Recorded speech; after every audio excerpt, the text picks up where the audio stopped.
Salut les amis, nous sommes le vendredi 4 avril. Une petite vidéo par rapport à Trump et à la taxation à ses frontières. Moi, je trouve ça juste très bien. Vous savez, vous connaissez ma vision. Lui, au moins, il protège son pays. Et donc, ben, c'est un vrai souverainiste. Il fait trembler le monde entier, surtout l'Europe, surtout l'Allemagne, de Van der Leyen, parce qu'elle a bien compris que pour aller vendre ses berlines, Audi, BMW, Mercedes, etc., ça allait être compliqué. Donc, qu'est-ce qu'elle fait? Eh ben, elle accélère pour rentrer dans le Mercosur, pour espérer vendre ses berlines dans le Mercosur, soit l'Argentine, le Brésil et compagnie. Sauf que eux, ils n'ont pas les moyens de s'acheter des voitures à 50 ou 60 000 euros, des voitures allemandes. Donc, ils vont sûrement acheter des voitures sud-coréennes, chinoises, 3 fois moins chères. Donc, moi, ce qui me plaît avec Trump, eh ben, c'est qu'il est arrivé au moins à taxer les grandes entreprises américaines qui sont en Europe, les GAFA, c'est-à-dire Microsoft, Google, Apple, Amazon, qui payaient très peu d'impôts en Amérique parce qu'ils étaient en Europe. Donc, ça, c'est très bien. Après, pour ce qu'il en est, nous, de la France, bah, il y a L'Oréal, mais vu que L'Oréal, il est basé en Amérique, donc ça ne devrait pas être un gros problème. Après, il y a les vins et spiritueux français. Ben, je pense que les Américains qui sont capables d'acheter des bouteilles à 100 euros, ils pourront les acheter toujours à 120 euros. Après, c'est des bouteilles haut de gamme qui sont vendues là-bas. Tout ce qui est les petits vignerons en France qui font la vente directe, eh bien, ils ne seront pas touchés. Donc, on voit bien que c'est la guerre entre Elon Musk et bien sûr notre ami Bill Gates. Bill Gates qui est à la tête de tous ces GAFA. Bill Gates qui est en train de faire la pluie et le beau temps en Europe. Donc c'est pas plus mal. Moi je pense que ce sera la meilleure écologie, que chacun arrive à se nourrir et à produire ses propres besoins par lui-même, chaque continent. Ça c'est une bonne affaire. Maintenant on voit bien que l'Europe elle tremble de partout parce qu'elle veut faire la guerre à Poutine alors qu'elle n'en est pas capable.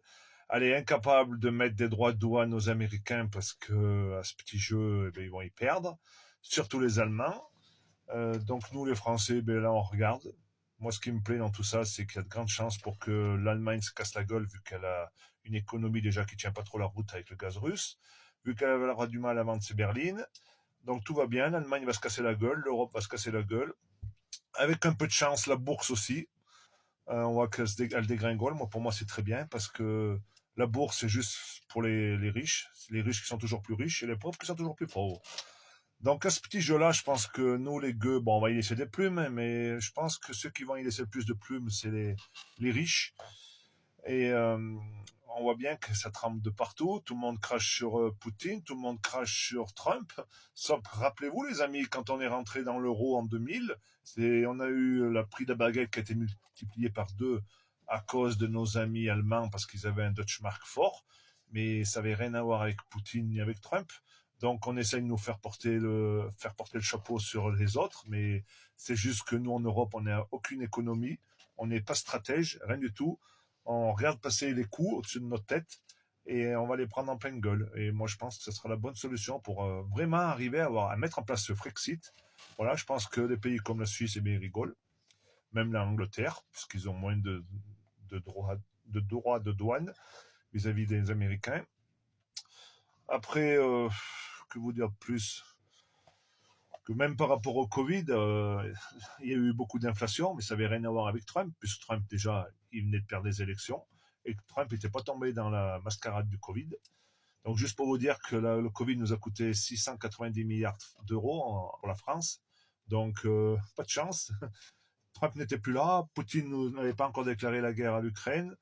Donc, voilà, on voit bien que Trump, en grand stratège, il a compris les problèmes des Américains.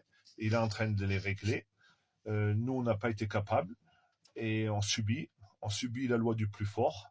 Et je pense que les Américains peuvent être fiers de Trump parce qu'il va redresser l'économie. Déjà, comme il avait fait il y a 5-6 ans, quand il avait fait son premier mandat.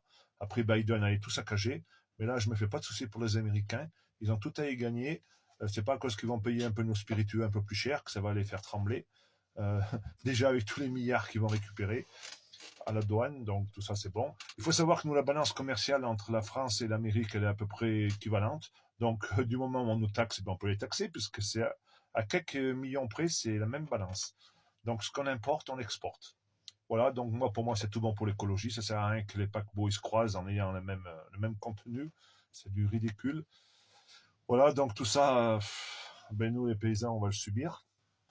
On le subit, mais moi je trouve qu'il faut en passer par là.